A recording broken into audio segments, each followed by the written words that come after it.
In the small town of Umaya, there was a woman named Anita.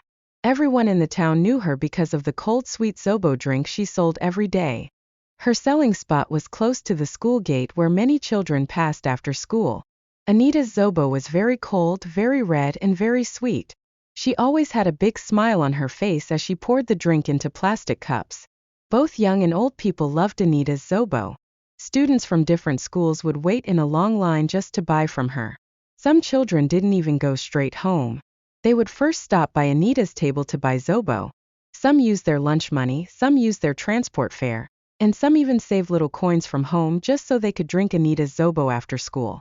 Anita's Zobo is the best in the world, the children would shout. So cold and sweet. Even parents noticed how much their children liked Anita's Zobo. Some mothers and fathers warned their children, "Stop buying that Zobo every day. You don't know what she puts inside." But the children would not listen. "Mummy, Anita is kind," they would say. "She smiles at us and gives us extra Zobo sometimes." Some roadside sellers near Anita's table started to get jealous. They didn't sell much because everyone always ran to Anita. One of the women, Mama F, sold oranges. She would look at Anita and shake her head. What does this woman put in her Zobo that makes children love it this much? One day Mama F decided to ask her. "Anita," she said while peeling an orange, "your Zobo is always sweet. How do you make it?"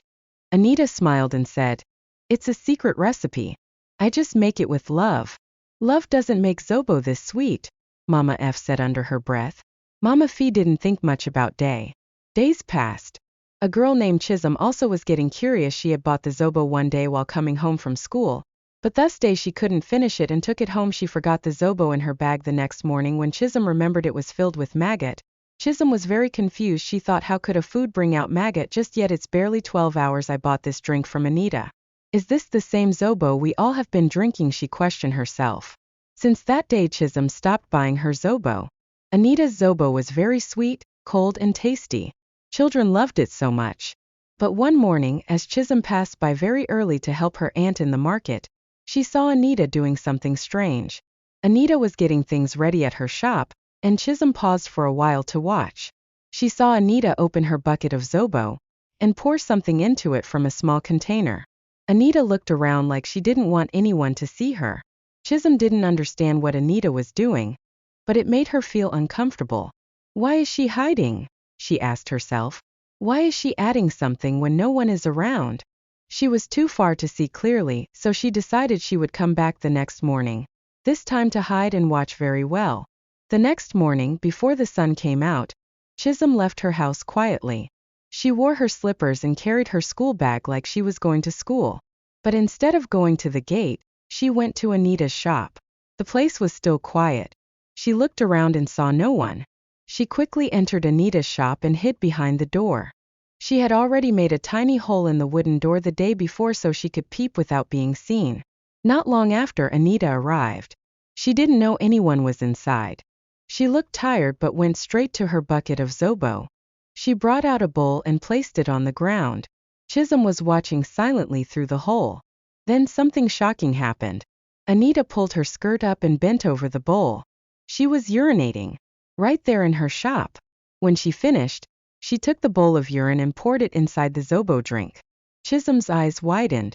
Her hand covered her mouth as she stopped herself from screaming. "No, no, no," she whispered. "I drink this every day." She felt sick in her stomach. She had to leave. She quietly sneaked out and ran all the way home. Her heart was beating fast. She didn't even talk to anyone when she got home. She just sat on her bed, her face full of shock and sadness. "Why would Anita do that?" she murmured. "Why? What did we ever do to her?" She thought about telling someone. She thought about her friends. "They won't believe me," she said to herself. "Nobody will believe me. They love her too much." But she knew she had to stop Anita. She couldn't let people keep drinking something so dirty. She had to be smart. The next morning Chisum was ready. She woke up very early, charged her small phone and dressed quickly. This time she went back to the shop with her phone hidden in her bag. Again she hid behind the door, waiting quietly. She turned on her phone camera and held it near the tiny hole in the door. Soon Anita came in again. She smiled to herself and brought out the same bowl. She did the same thing. She urinated and poured it into the Zobo bucket. Chisum captured everything. Her hand was shaking as she held the phone. When Anita left to bring plastic cups outside, Chisum quickly sneaked out and ran as fast as she could. She didn't stop until she got to the police station. The officer at the front desk looked surprised to see a young girl all alone. "Good morning, my dear. How can we help you?" he asked. "Please, sir," Chisum said, breathing fast. "I have proof that Anita, the Zobo seller, is doing something very bad. Very, very bad. Please look." The officer collected the phone and played the video. More officers gathered to see it too. Their eyes widened in shock. "This is serious," one officer said. "We need to move now," said another. Right away they followed Chisum back to the shop. When they got there, Anita was already selling her Zobo. The children were lining up, laughing and smiling. "Stop!" one policeman shouted. The crowd turned. The officers walked straight to Anita. "What's happening?" she asked, looking confused. "Madam, you are under arrest," one officer said. "For what?" Anita asked, her hands shaking. "You've been putting urine in your Zobo." "We have the evidence," the officer replied. "No, no," Anita cried. "That's not true. I can't do such a thing." But then they showed her the video. Anita froze.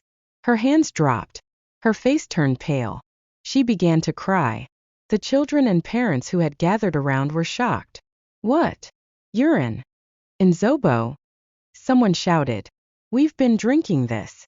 Why would you do that to us?" a mother screamed.